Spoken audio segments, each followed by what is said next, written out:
અને દીકરા કાપવા પડે બાપા મગજમાં બે એવી વાત છે શું બાપુ આશરાનો ધર્મ હશે વિચાર તો કરો મારા રામ આપણે એક આંગણે અભિયાગત આવે જો બટકું રોટલો ન દઈએ તો આપણે આ તો શું કરીએ કોના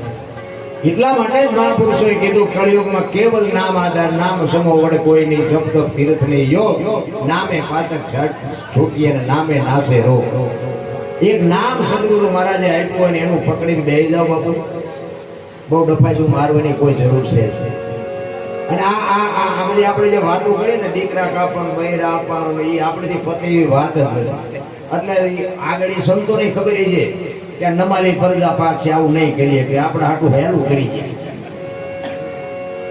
પણ હવે આપણે એક બટકું રોટલો નથી દઈએ બિલખાના પાદરમાં અખિલ બ્રહ્માંડનો માલિક આવે અને એક દીકરો કપાવે વાત લાંબી છે ટૂંકામાં કહું પછી બેનો ને સાંભળવા છે એ દીકરો કપાવ્યા પછી એમ કે છે કે તમે વાંજિયા થઈ ગયા વાત લાંબી છે એ થાળી ફેંકું મારીને ઉભો થઈ ગયો હવે હું ન ખાવ અને તેથી બાપુ સગાડજા ભાંગીને ભૂકો થઈ ગયા તેથી બાપુ દીકરીએ લગામ હાથમાં લીધી જ્યાં ધર્મ ધ્રુજો જ્યાં પુરુષ નથી પૂગી ગયો ને ત્યાં દેશની આબરૂ બાપુ દીકરીઓ રાખી છે હું એટલા માટે બેનો દીકરીઓને ખાસ કહું તમે શક્તિનો અવતાર છો પણ હવે જે ફેશનમાં દી ઉઠાડ્યો છે ને આપણે શું કરીએ દીકરી તો દીકરી છે બરાબર ઈ સગાર છે બાપુ એમ કે દીકરો કપાયો અને હવે એમ કહે છે નથી ખાવું હવે હું કરું અને સગાર છે બાપુ ભાંગી ગયા ને પછી ચંગાવતીએ કીધું તમે હરરતાની લગામ લાવો મારી પાસે હવે સાધુ હું ઉપાડી લઈશ કેવી રણચંડી બની છે પાછી ઈ સાધુ આમ હાલવાની તૈયારી કરીને તેથી બાપુ જોગમાં આડી ફરી હોવા ખડકી આડી કરી ગઈ બાપુ બેહી જાવ જેના વગર નથી જવું બેહી જાવ બાપ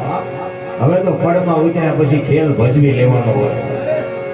તમને જવા નથી દેવાના કે બેહી જાવ ખડકી આડી કરી ઈ કે એક વખત મારી માથે હાથ મૂકી દે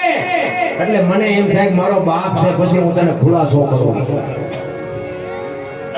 અને માથે હાથ મુકાવી પછી બાપુ હણકો કાઢી વાળ છૂટા મૂકીને હાથમાં કટાર લીધી હો પછી કહે છે કે બાપ જાણી તને કહું છું બાવા મારા પેટ છે મહિના 5 આશરો સીતારામ નો કોઈ નો જાય નિરાશ હવે બેઠો તૈસમાં બાવા તને જમ્યા વિના નહીં દો જવા બેહી જા મારા બાપ બેહી જા હવે મારા પેટમાં 5 મહિનાનો ગર્ભ છે ફાડીને રાંધીને ખવડો હવે હું જીવીને કામ છે અખિલ બ્રહ્માંડનો માલિક બાપુ ધ્રુજી ગયો એ જોગમાં આમ કટાર ઉપાડીને બે હાથે સોટી ગયો બસ બેન માં બસ કે તારી ભક્તિ આ તમારી મારી તાકાત છે આ ચિત્ર જોઈ ન કાય જોઈ કરી હકવાની તો વાત એક બાજુ આ જોઈ ન હકાય હું દરબાર છું તો બાપુ મારી તાકાત નથી હું આ કરી હકી એને કેટલો બાપુ એ હમણાં વાત કરી કે તાર એનો તાર એની હારે હોય ને બાપુ દીકરાએ કાપી નાખે પોતે કપાઈ જાય એનો તાર હોય એટલે બાપુ એક તમે વિચાર કરો બજારાની બજારમાં સવારામ બાપા ભજન કરે સીતારામ કે સુરતા કોઈ સુગડ સમેટે સાહેબ ઘટમાં ભેટે તીર્થ વ્રત બહુ કરે જાય બદરીને બેટે પડ્યો ત્યાં ગોતે ને ગોતે છેટે આદલ તો અંતરમાં રહેશે મારા બાપ ભજન કરો તો ભેટે કરવું કાંઈ છે નહીં અમને શું નડતું છે અમને શું નડતું છે આકડમાં આવો ને પછી હનુમાન ચાલીસા ચાલુ કરો હનુમાનને નો ખબર હોય બેટા મારા જિંદગીમાં નથી બોલ્યો તું આજ બોલ્યો છે મળે કોઈ શક્ય નથી પણ રોજનો તમારું બેલેન્સ હોવું જોઈએ કહેવાનો મારો માનો પ્રસંગ એટલે માની મારે વાત એ કરી એક અમે ત્યાં અમારે એક રામાબેનનો આખ્યાન રમતા આ બનેલી હકીકત રામાબેનનો આખ્યાન રમતા હતા ને એમાં રામાબેન ને ઓલો ભેરવાનો પ્રસંગ આવે ને રામાબેન ને ભેરવાનો બાજ હોય એટલે પાત્ર જે બધા પહેરી પહેરીને આવતા હોય એ રસ્તો જે હોય ભેરવો તે રસ્તે નો આવે ભેરવો બીજા રસ્તેથી આવે ને ભેરવા બીજા રસ્તે આવ્યો ભેરવા જેવો થયો હોય મોરા કાળા કપડા મુગટ ને માથે ટીશર્ટ હાથમાં કેરોસીન નો એક હાથનો બાટલો ને એક હાથમાં હળદનો કાકડો મોઢામાં ઘૂંટડા ભરીને ફુવારા કરતો હોય બોકરા બાંધેલા બે ડગલા આગળ હાલે બે ડગલા પાછો હાલે હો કરતો હોય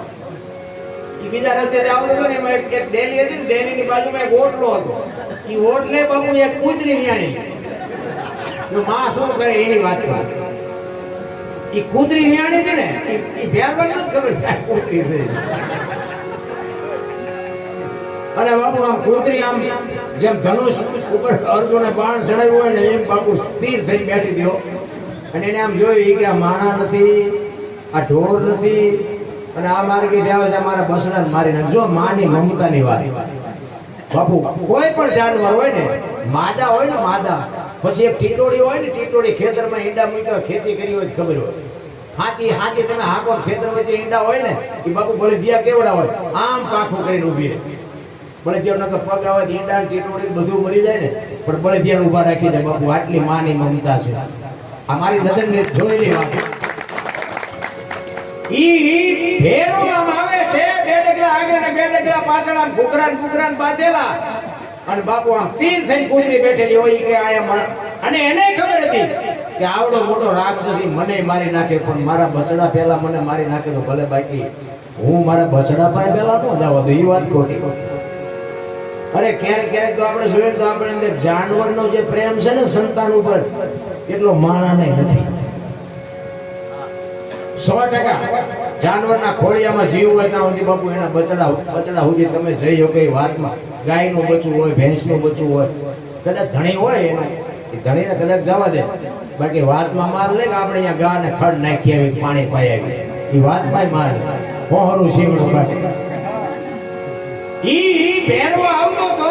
અને આમ થોડોક નજીક આવ્યો ને પછી બાપુ જેમ ધનુષમાંથી તીર છૂટે ને એમ છૂટી હો કૂતરી. અને ભેરવાના કાંકડા પડ્યા રહ્યા, ઘૂઘડા પડ્યા રહ્યા, પછી જે જીવો છે બે ખેતરમાં ઉધ્યા રામાથી ના જોતા.